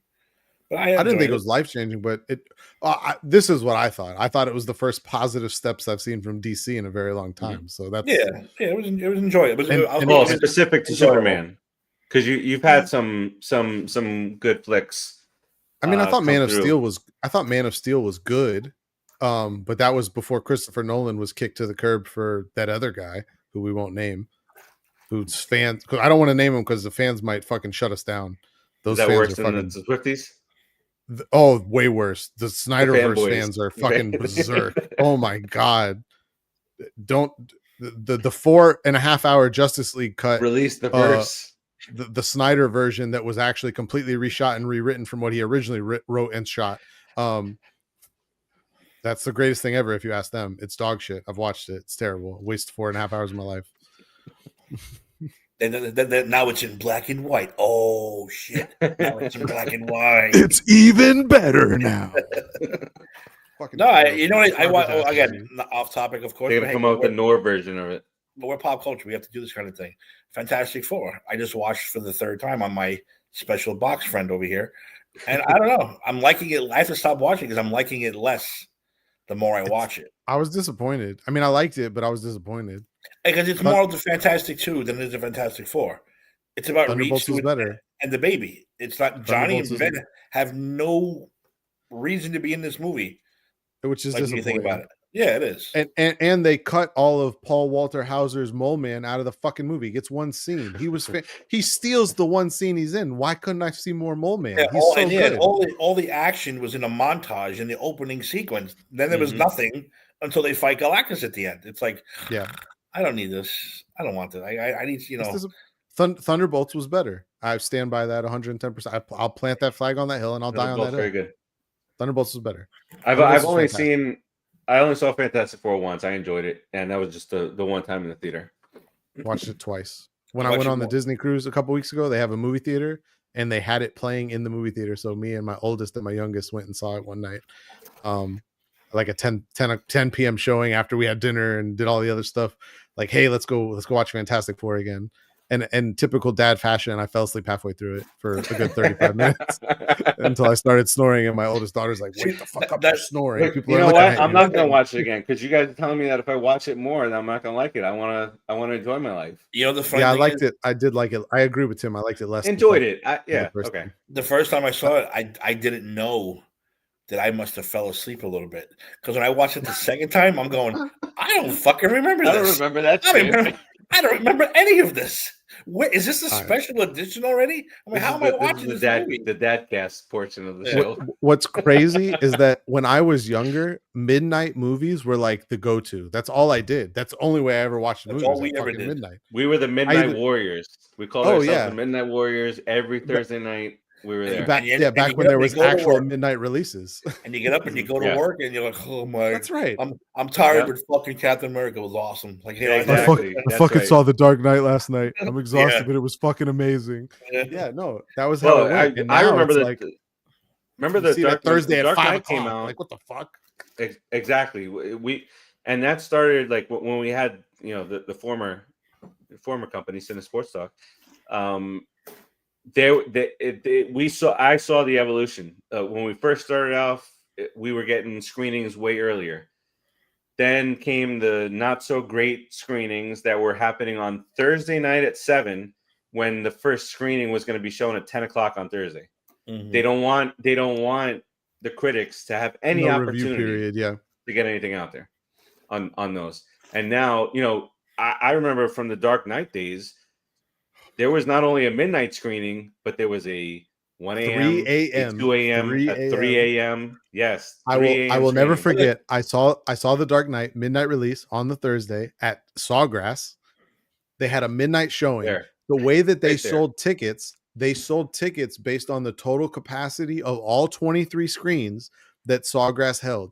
And all 23 screens at midnight showed the Dark Knight. The way they filed you in wasn't like you had a seat number. They're like, all right, everyone file into this theater.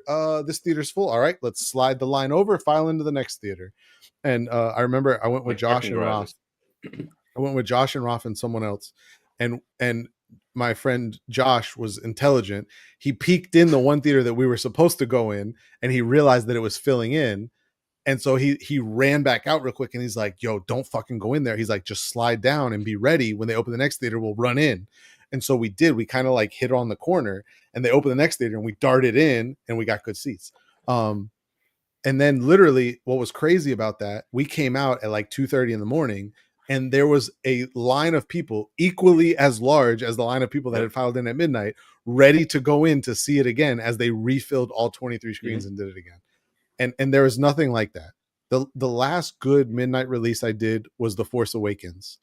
And that was cool. That was really cool. Like that was a full midnight release. People were dressed up. Everyone was hype. It was great. But that was the last one. And since then, there's no more midnight releases now. It's totally Force Awakens, I bought my tickets, of course, months in advance. Oh yeah. Left work 100%. Took the day off. Yep. The first showing was at 7. I got there at 3. Meanwhile, I had 15 people with seats coming. Eddie, all of them were coming. And I got to the theater. I said, hey man, where's the line for The Force Awakens? At 7, he goes, there is no line. I go, no, you're looking at the line. I'm going to be sitting right over here. And that's exactly what I said. Line. I said, you're the manager? He's like, yeah. I said, I'm going to be sitting right there. I am number 1. I said, I have like 10 people coming with me. I honestly don't care about any of them. I want my seat. And they were like, and he was laughing because he goes, I got you. Number one, I got you. I was like, okay, that's all I wanted to know. I sat down with my little DVD player and I watched Empire Strikes Back, waiting for the everybody else to show up. Timmy was Triple H. I am the fucking line. Yeah, after I left that one, I went and I met my friend Chris at another theater. And I walked in, he goes, dude, how was it? I was like, I'm not saying a word. I'm like, I'm not saying a fucking word to you. Wait till you just watch it. And he was like, all right, let's watch it again. I watched it again right after that. Movies were so different then. It was so different then. We got there like 3 hours early because it was a midnight showing. I think we got there at like 9:30. And there was already a line. We got in line. It was me and my oldest daughter, who at the time was not, I mean, she was not very old. She was younger, but I had gotten her into Star Wars. And so she was with me. And everyone's dressed up, and we weren't dressed up, but we had our Star Wars merch on. We had different gear and stuff like that. And like the atmosphere was great. I really missed those. The midnight showings were so fantastic. It was such a great atmosphere at those. I could never do them now. I'd be asleep by 12:30. That is my problem though. If I go to late movie screenings now, I'm done. I'm falling asleep, like guaranteed. Well, here's the thing. Movie starts. No matter how much I want to see it, I'm like, you can't do that at Sawgrass. And because they have not updated the seats since before the Dark Knight. There's still no recliner. They're still they're numbered. I don't know if I told you guys this, but I don't remember. It might have been Thunderbolts.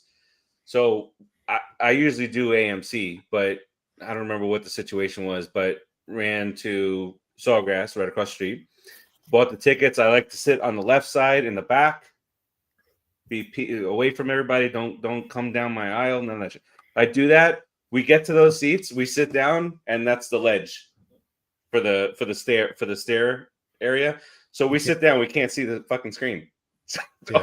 So I go out. I exchange the tickets, but they have not updated since back then. If you walked into Sawgrass movie theater right now, it'd be like walking into a time machine. I haven't seen a movie there in 16 years, 15 years, something like that. 16 years. I just want to let Melo know what a wonderful conversation that we just had that stemmed from Indiana Jones. Daniel Jones brought us this joy over the last 10-15 minutes. Well, let me say one thing though. My new theater in Jersey looks like that. It's a Regal. It looks like the one on the commercial with the lights. I actually have a picture. I'll show you the picture. I love it there. But the funny thing is, I'm not getting racist. It's just a fact. It's dominated by Indians. So every movie has the Indian movies. So it's like one half is like Indian, the other half is really, and there's never fucking crowded. You don't have. I go online. I'm sure they have seats. They have 40 seats. They have 40 empty seats. Let's go. every single time we go. That would be great for me. Because I want to go see the Rock movie this weekend. The UFC guy. Oh, so the Smashing Machine. It looks really good. They have a showing at like 9:30 a.m. I'm like, let's go. 9:30 a.m. Nobody's going to be there anyway. That's the best time for me to see a movie because that's when I'm most awake. Is 9:30 a.m. There's no chance of falling asleep at 9:30. I would have just had coffee in the last couple hours. I'm going to be wide awake. I'm ready. That's a great movie going experience for me right there. I do want to add before we get pulled back to football. Back to the Future is coming in IMAX. Mm-hmm. It's coming out in IMAX at the end of the month, at the end of October. It's almost October now.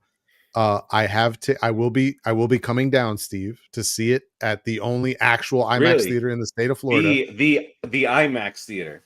The only IMAX theater. I bought tickets ahead of time. I even bought the preferred because it is the only fucking IMAX theater that doesn't allow you to pick your seats. So you have to pay the extra $8 per ticket to get the advanced. What do they call it? Here. Yeah, you stand in this line, so you get to go in before the rest of the rest of the peasants. Yeah. And so I did that. I'm taking my dad. My dad is who got me into Back to the Future when I was a kid. I've gotten my oldest daughter into Back to the Future now, and so the three of us are going to see it in the actual IMAX theater. I'm very excited about it. We're going November 1st, so the day after Halloween. I'll be either driving down. I'll likely be driving down that morning because I can't take Halloween away from the kids. So early that morning, I think it's like a 5:30 showing. I'll be driving down, grabbing my dad, and heading over there.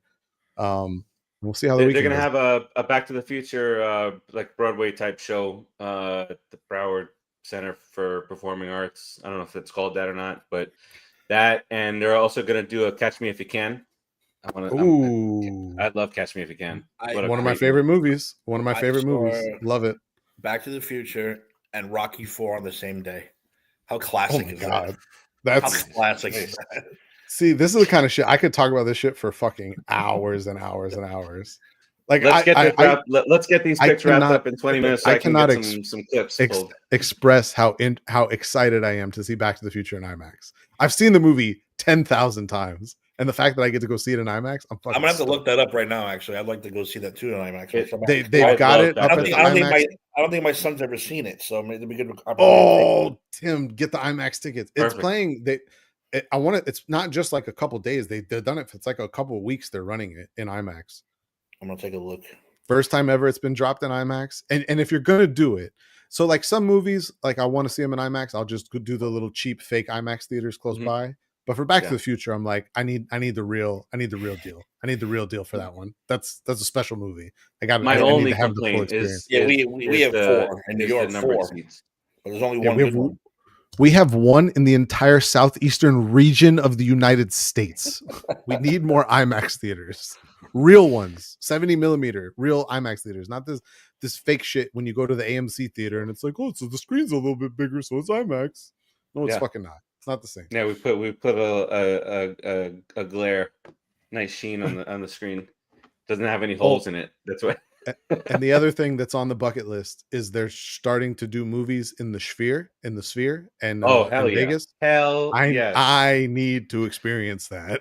Well, imagine Star Wars. Oh my god! And Metallica are the 2 reasons I'll get on a plane and go to Vegas next year.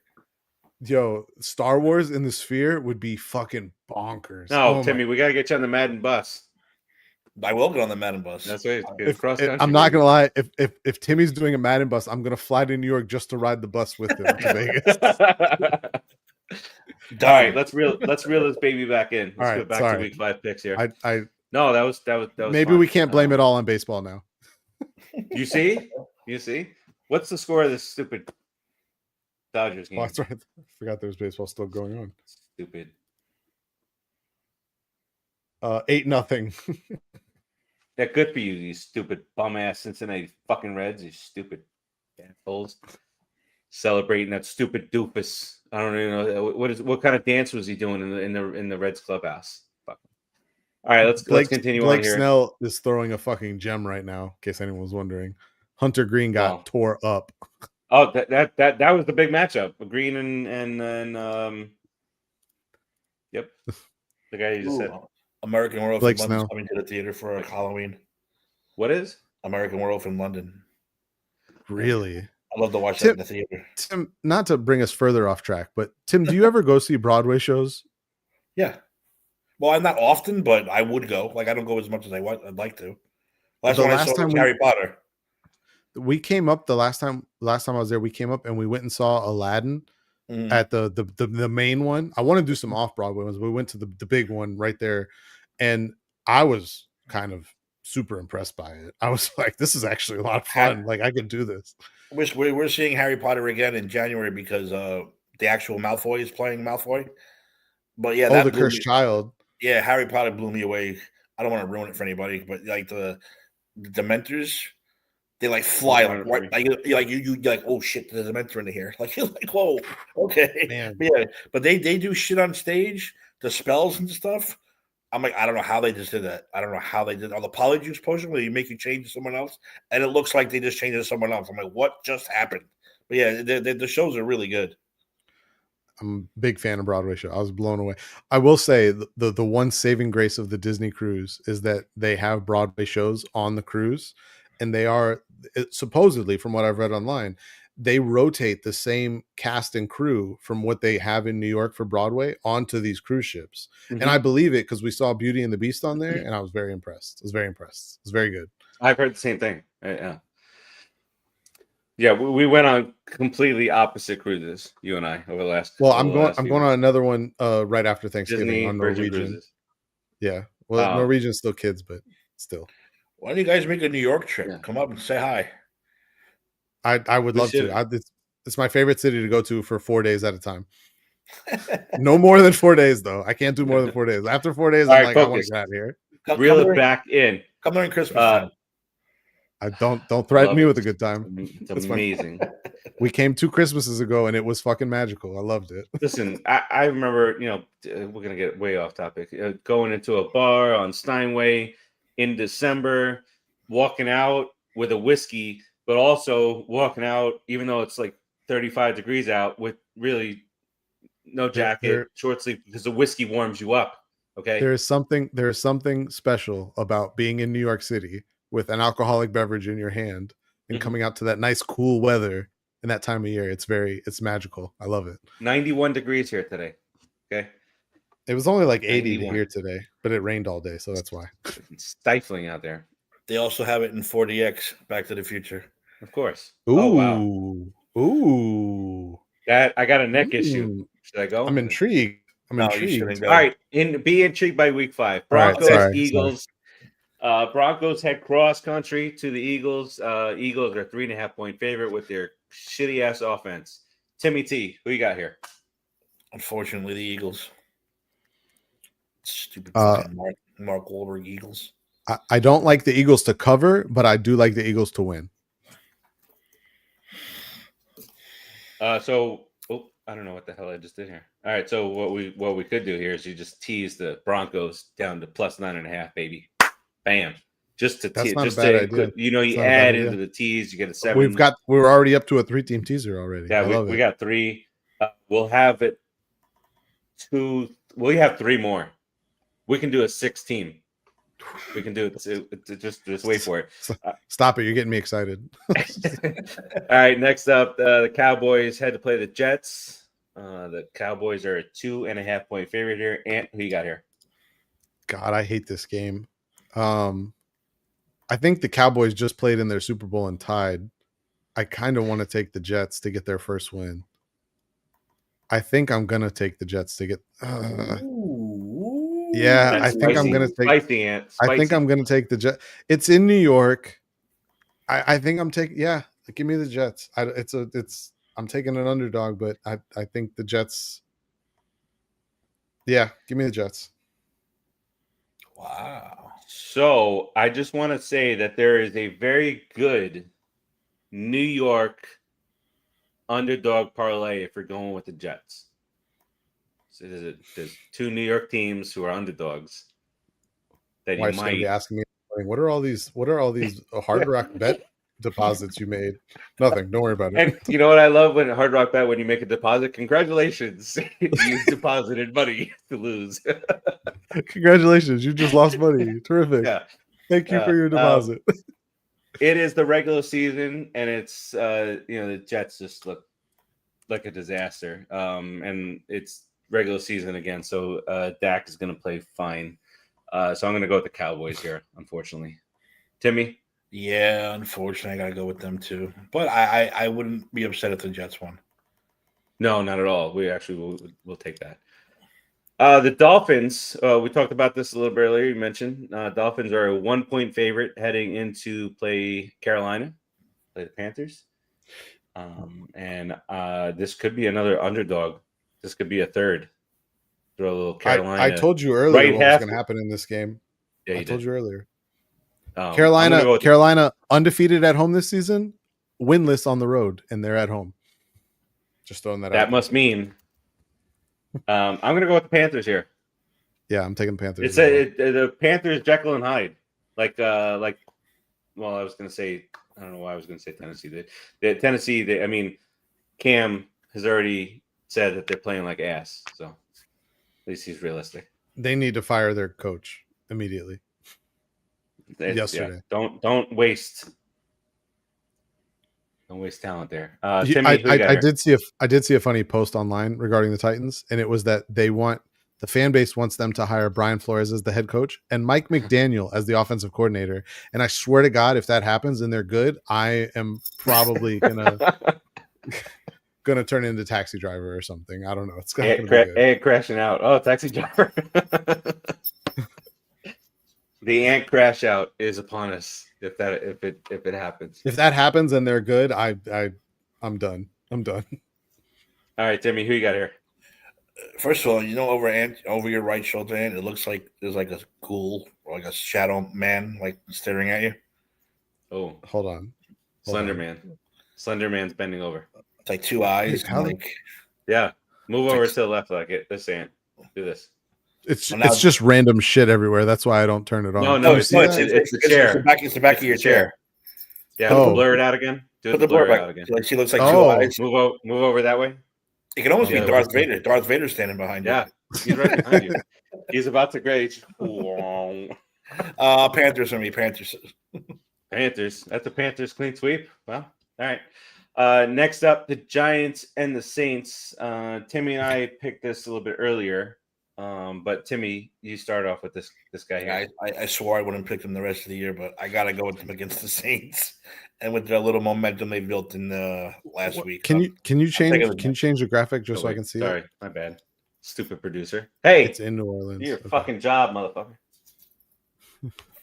Goddamn producer. What are we paying you for? Yeah, what are you doing? Yeah. Saints are a 2-point favorite here. The Saints are the worst team in football. Give me the Giants. I too will go with the Giants. I went just for scores purposes on the We Stomp You Out show when we do Giants. Timmy went 24-14. I went 27-13 in the vicinity.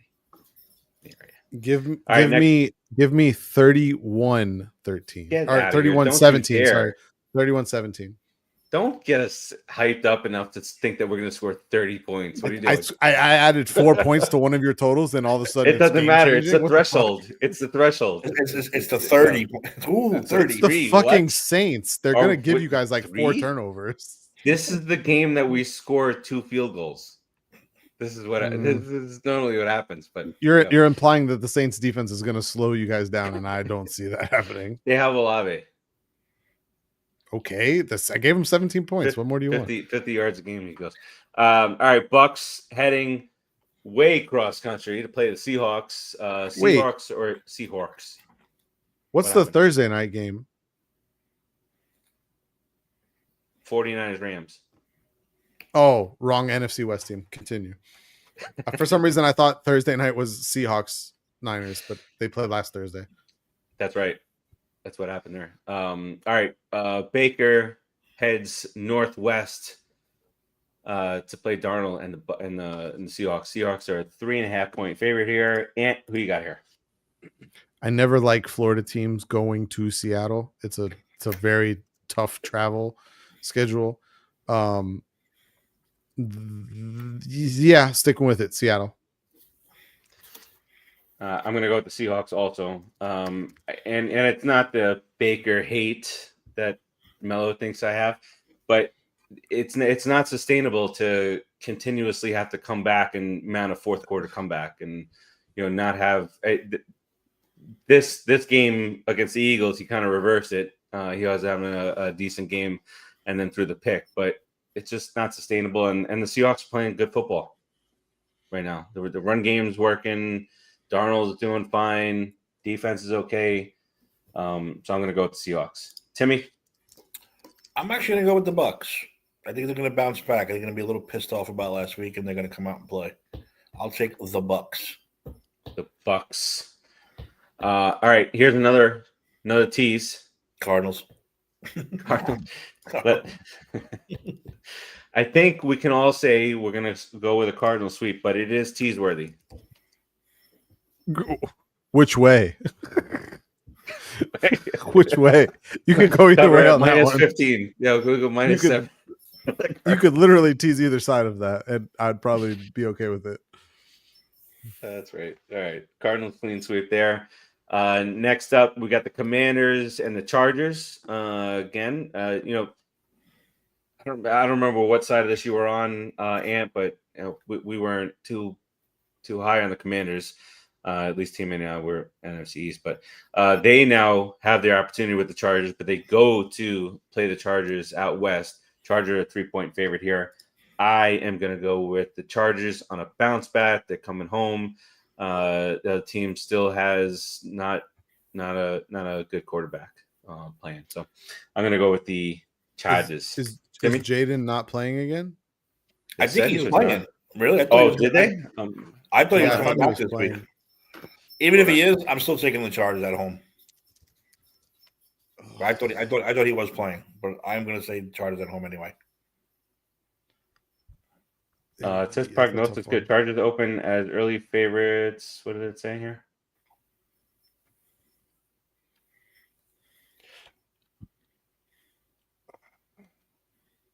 Chargers open as early favorites over Commanders thanks to Jaden Daniels' injury news.